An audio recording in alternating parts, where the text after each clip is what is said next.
Hi everyone, welcome back to Cooking with Teacher Pat. Today we're going to learn how to make one of my favorite recipes ever, and we're going to learn how to make chicken noodle soup today. And some of the ingredients that you're going to need is 2 to 3 medium-sized carrots. I have 3 today. And then you're going to need 2 to 3 celery stalks. This is what I have left in my fridge, and I guess this would be equivalent to maybe 2.5 stalks of celery. And then I'm also going to be using 2 medium-sized potatoes. And then we're going to have 2 garlic cloves, a medium-sized onion, and then we're going to use a rotisserie chicken, and that's going to be our super shortcut. And then for the pasta today, we have shell pasta. You can use whatever you want. Elbow macaroni works really well. It's really up to your family. And then this is optional. You can add 2 to 3 bay leaves. That's what I'm going to use today. So the first thing that we're going to do is we are going to wash and then chop all of our vegetables. If you have one of these potato scrubbers, these work really well. So let's go ahead and wash our vegetables.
That was so much chopping, but hey, I'm telling you parents, it's really worth it. So let's take a look at our vegetables here. As you can see, they're all roughly about the same size.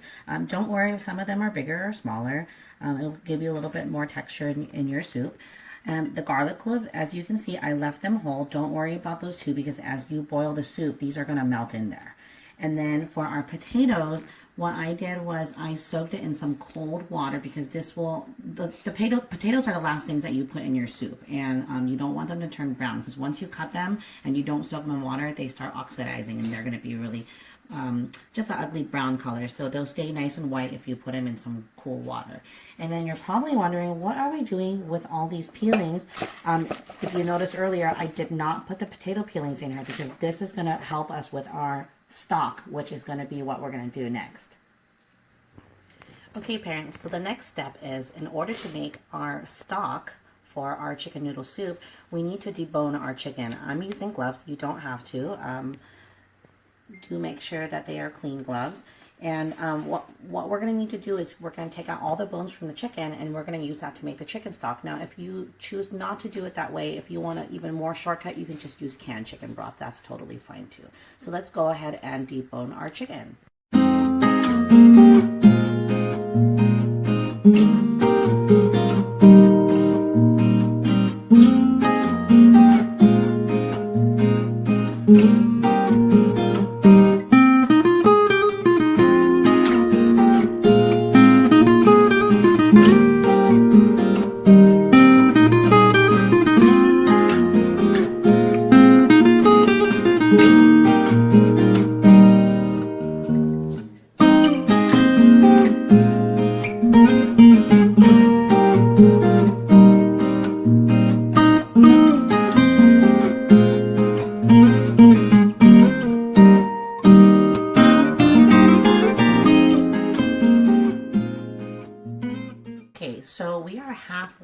at deboning our chicken now.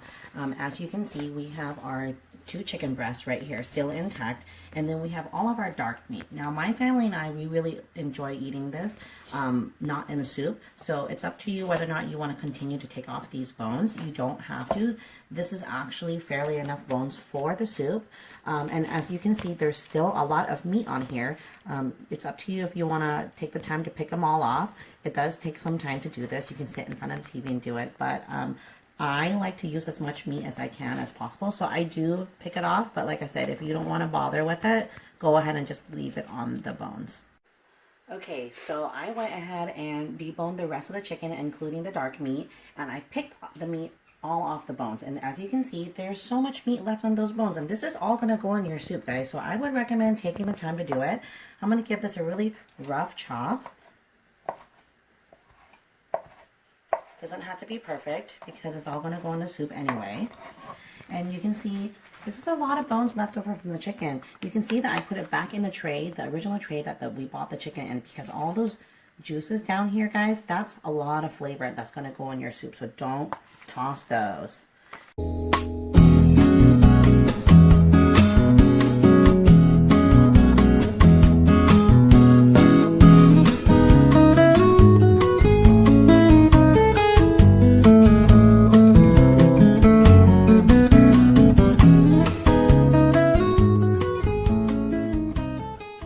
Look at all this meat. You don't have to use all of this meat for your soup. This is just the breast meat, parents. You can do breast meat and dark meat if you want, but I'm going to see how it goes once I make my soup. This isn't going to go until the very end because it's already cooked, so you don't have to cook it any further. So let's go on and make our stock now. Alright parents, so here I have our vegetable peelings and our bones with that juice inside the pan. And I have a big pot here, you can see, that's been boiling. I'm going to put it back on high. And this is about 16 cups of water. I like to start with this for now and see how it goes after I let it boil. Now what you're going to do is you're going to dump all of your chicken bones in there. And all those yummy juices in there. You're going to ladle some water and just get it all in there because that is so much flavor. This is going to be the base of your soup. Again, if you want to use canned chicken broth, you can totally do that too and skip this step because this process is going to be the longest process for your soup making. And then this is why we wash all of our vegetables, because this is going to be flavor for your soup too. You're just going to dump it all in. And that really is the hardest part. Now all you gotta do is let it come to a boil. And once it comes to a boil, then you're gonna bring it down to a medium-high heat and let it boil for at least 30 minutes. And then, or up to even an hour to an hour and a half if you want a deeper flavor. But once you let it boil, then you fish everything out and then you got a really, really flavorful soup. I forgot to mention that I also added the bay leaves and the garlic clove at this time. Okay parents, so it's been about 30 minutes and the house smells so good. The smell almost reminds me of Thanksgiving, like a turkey's cooking in the oven, but it just smells so comforting. And we're going to check on our soup now, so. Oh boy, look at that. Smells so good. A lot of that flavor has come out from the bones already. You can still see that garlic in there, and just give it a smash, just to smash it up.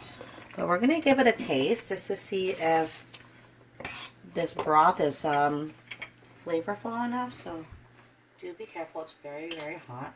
I mean, look at that. That color on that broth looks just like, I mean, like I said, if you don't want to do this part, you can use canned chicken broth. You can use the ones in the carton, but it's so worth it to do this. That tastes pretty good to me. So we're going to go ahead and scoop everything out. So what I like to use is one of these strainers. I guess they're called spider strainers. And you can scoop a lot in there. And you don't have to worry about making a super big mess. So waste not, want not. All those veggies that you normally would throw away help to make a flavorful soup. Those bones.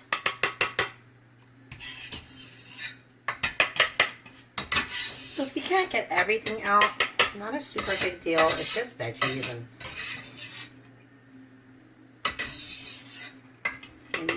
maybe loose meat from the bones. I'm gonna fish out those bay leaves and put them back in. And then what I also like to do is, there's always some more liquid in the pot. And then I like the garlic, so I'm gonna take that garlic and put it back in here. And where's that other garlic? I used to make this soup a lot in college, and it's cheap. It actually freezes very, very well, which we'll talk about later. But for a college student, I would get 1 rotisserie chicken, and this would be like lunch, dinner, breakfast for a whole week, or maybe even more, and if friends wanted to come by. So there's some more liquid in the pot, so I'm going to go ahead and dump it back in. Okay, so at this point, what you want to do is you want to bring it back up to a boil. I don't like to season my soup until towards the end because you really don't want your soup to be over salty. Once it's really salty, then you're going to have to add water, and that's just going to dilute all of this great chicken flavor. So I'm going to grab my vegetables. So I brought my celery, onion, and carrots to put in the pot right now. As you can see, the pot is coming back up to a boil. I'm just going to go ahead and dump everything in. Easy as that. And then you're just going to let it boil for, and oh my goodness, look at that. It already looks so good. You do want to boil this till your veggies are soft, depending on how soft your family likes them. I like my veggies to be a little bit on the softer side, so I would say at least 10 to 15 minutes. So we'll see you guys back in a few minutes. Okay, parents, so my veggies are boiling away. I have it at a medium-high heat right now. While I'm boiling the veggies, we're going to go ahead and cook our pasta for our chicken noodle soup. So here I have a medium pot of boiling water. You can see it's boiling pretty hardly. This is where you want to salt your water. A lot of people don't know that, but when you're cooking pasta, you do want to salt the water because this is the only time you can flavor your pasta is when it's cooking. I put about 2 spoons in there. Like I said, we're using shell pasta today. You can use whatever you want. This recipe is great with elbow macaroni, and you can even use spaghetti and break it up into small pieces, but just cook it to whatever the package directions are. Put the whole bag in there.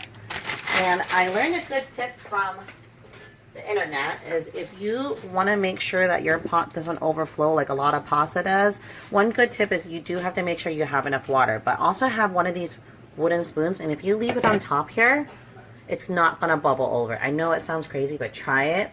It's like a magic trick. You'll see all these bubbles on top later, but it won't overflow out. So this pasta is going to take about 7 to 9 minutes, so we'll see you guys back then.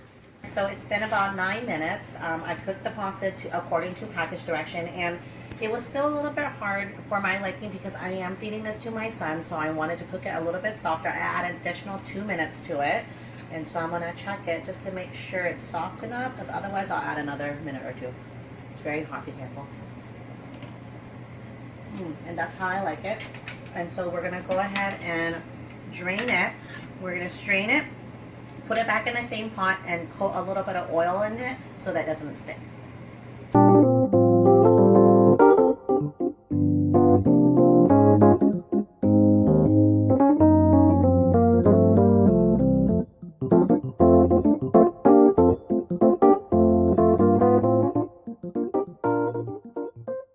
Okay, parents, so we went ahead and drained our pasta and added some oil to the pot, and you can see it's still a little wet, and that's okay.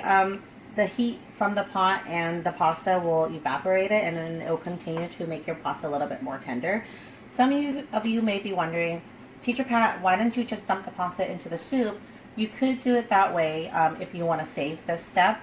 I, in particular, don't like to put my pasta in the soup because, one, it does make your soup thicker. If you prefer that, then go ahead and cook it in there. But number 2, I like to have leftovers, and I'm not a big fan of soggy pasta after it's been soaking in the soup for leftovers. And what I do is I keep the noodles separate. I scoop them into a bowl, and then I scoop the soup on top of it so that the pasta still has a really nice texture. Okay, so back to our soup now. While the pasta was boiling, our veggies were getting nice and tender, and voila, look at how beautiful that looks like so far. This smells so good, guys. Now is where I am going to, actually before I add my potatoes, I'm just going to check to see if The carrots are tender. Oh, you can see it goes right in. So like I like my carrots a little softer, so I don't mind boiling for them for a little bit longer. But this is where I'm gonna bring the heat back up because I'm introducing the cold potatoes to it. Now I drained the water and see they stayed nice and white in that water. If you don't put the water in, that's when they're gonna turn brown, kind of like when you cut an apple. So I'm gonna go ahead and add that in. I'm gonna set a timer for about 5 minutes and check to see if the potatoes are just fork tender. You don't want to cook them for too long because eventually they're going to start melting into the soup, but that's a pretty good thing too. So we'll see you in about 5 minutes. Okay parents, so after 5 minutes I actually checked on the potatoes and they still weren't quite tender enough for me, so I cooked it for an additional 3 minutes and I'm going to check on it now. Be careful, it's very hot. And oh, there you go, it is perfect. You don't want them to be too tender. And also, because we have been boiling everything, I'm going to bring it down a little bit now. I noticed that a lot of my water has evaporated. Also, the veggies soak it up. So I'm going to actually add an additional 4 cups of hot water to this. I know what you're thinking. Oh my goodness, isn't that going to water down all that flavor? And this is my little secret that I use in case I need to add more chicken flavor, is this stuff right here, Better Than Bouillon. If you've never tried it before, this is way better than any of those powdered chicken bouillons, which I use as well, but this one gives it a really natural flavor, and you can get it at any store really, and you keep it in the refrigerator. So you can see it looks like this. I'm going to use 1 big spoon, and hopefully this will be enough. So we'll put it in there and give it a little zhuzh, help it to evaporate. And then I'm also going to add some black pepper in there. Of course, if your kids don't like it or you're not a big fan of black pepper, then you don't have to add this. And remember, like I said, you season at the end because you just don't want to have an overly salty soup. So let's check to see here. And I still have not added the chicken yet, mind you. The chicken's also going to add additional flavor to this. So we're going to give it a try. I'm going to grab my little taster plate. I think all that chicken base already melted in there. It smells so good.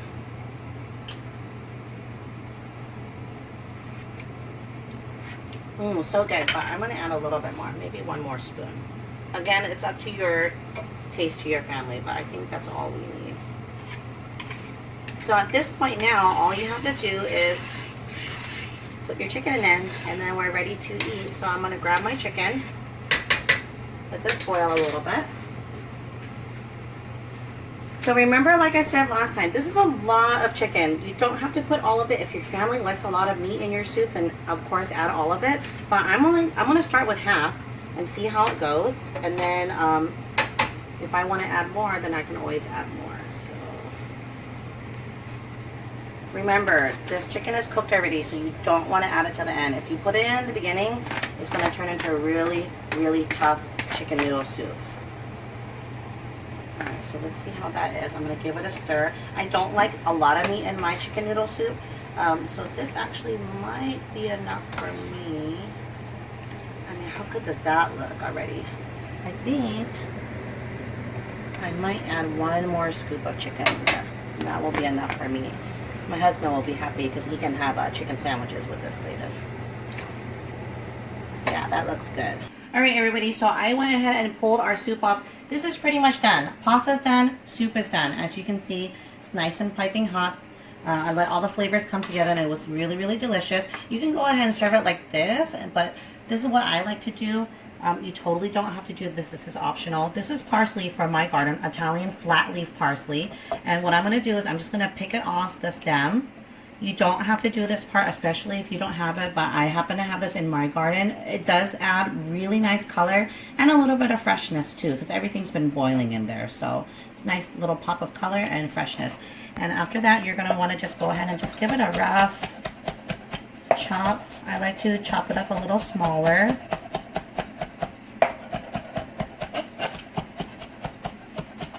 And then you're going to dump all of it. It's kind of like cilantro, but it doesn't taste like cilantro. It just gives it a nice freshness.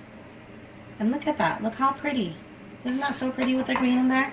I'm gonna put the rest of it in there. And then all you have to do now is assemble it. If I was gonna be making it for my son, I would definitely put more noodles because he's definitely a pasta kid. And then since the soup is really, really hot, I'm gonna let it cool down a little bit for him. But I'm gonna do more pasta than soup for him. My son is not a big fan of soupy stuff, so I need to make mine a little bit more dry for him. So I'm gonna scoop some of the stuff in there. Look at that. And just a little bit of the broth, and I'm gonna let the noodles soak it up. So that's his. And then if I was gonna make one for myself, then I would probably put a little bit less, maybe just about that much. And I like more stuff in mine, so of course, just make it to however you want, however much broth you want. This is why I like to cook my pasta separate. Some people like more pasta, some people will like less. And that way, we can all make our own. So there you have it, chicken noodle soup. This total process probably took about an hour to an hour and a half if you decide to make your own stock. But of course, if you want to use canned chicken broth or the carton kind, you want to dump it in a pot, bring it up to a boil, and then you dump your vegetables in. So really, that will shave you off like half an hour to an hour. But I would really recommend making it with the bones. It just smells so good. It makes the soup so much more rich, and it's nutritious. It's healthy, fast, easy meal for you and the whole family to enjoy. Now, if you want to freeze this, it's a really great freezer meal. This is what I like to do. I always make a really, really big pot and freeze it. And I'll take these kind of soup containers that you get from your to-go orders. Don't throw them away. These are great in the freezer. This is another reason why I don't put pasta in my soup, because when it's frozen and defrosted, you can still do it with the pasta, but the texture of the pasta will be very soft. So all you do is you scoop it in your containers and then let it cool down completely. I will leave it on the counter, and then after that, stick it in the freezer. And then when you're ready to eat it, you can pull it out of the freezer, stick it in your fridge for a day overnight. The next day it'll be ready to stick on a pot and warmed up. And then all you do is cook some pasta on the side and throw it in, and that's an easy meal for you guys. So I hope you guys enjoyed it. Bye, see you next time.